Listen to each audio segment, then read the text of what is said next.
What happens if you eat the hottest pepper in the world?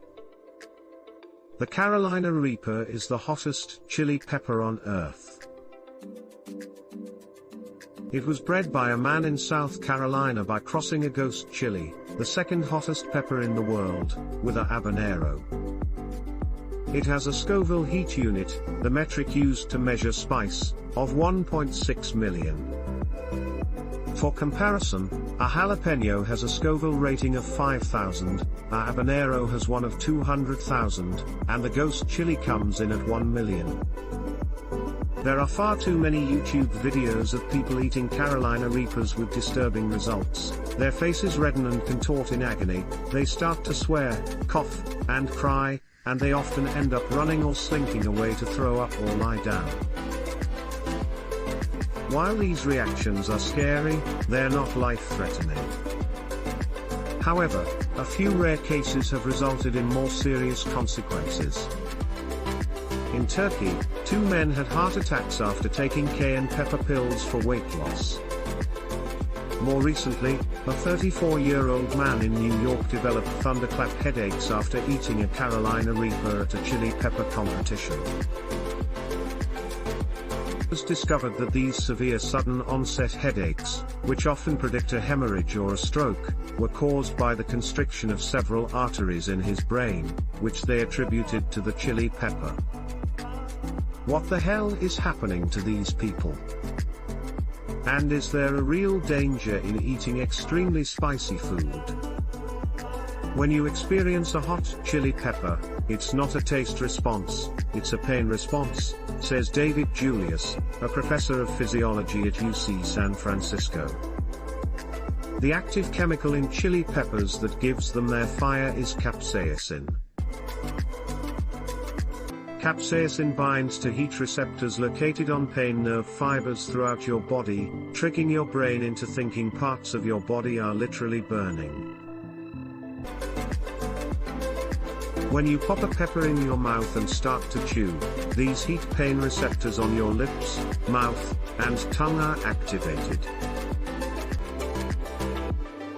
The nerve fibers release chemicals that increase blood flow and cause inflammation, which is why your lips swell up. Your mucous membranes go into overdrive in an attempt to flush out the offending substance, causing your mouth and eyes to water and your nose to run, although you could also be crying from the pain. After you swallow, your throat begins to burn and you might start coughing or gagging. These reflexes are a defensive response, says experimental psychologist John Prescott. He says that, it's the body basically saying, get this stuff out of me. At this point, if you've eaten a hot pepper, you're probably feeling pretty hot as the activation of the heat receptors makes your brain think the temperature is rising. In response to the heat, your body tries to cool itself off by sweating. Blood vessels on the surface of your skin dilate in an attempt to push the heat out, making your face and chest appear flushed. The body temperature will drop quite markedly when you activate the nerve fibers. The brain gets a signal that it's hot outside. These sympathetic reflexes get elicited by that input to the brain to initiate cooling responses. As the pepper moves through your stomach and intestines, the pain and inflammation follow it. You might feel like you're going to vomit. Mucus production in your gut ramps up in a final attempt to purge the offending substance out the other end as fast as possible, ultimately resulting in diarrhea. Unfortunately, pain fibers are even present in other places that we don't talk about politely, Prescott says, the day after the chili hits.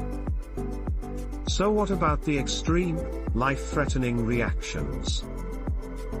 Experts says that a reaction like the New York man's is not common. This is a case report, it's a one-off. This is not generalizable to anyone else besides this one unique person, they said. Overall, experts agree that if you eat spice in moderation, you'll likely be fine. And for those times when you overdo it, have some full-fat dairy on hand.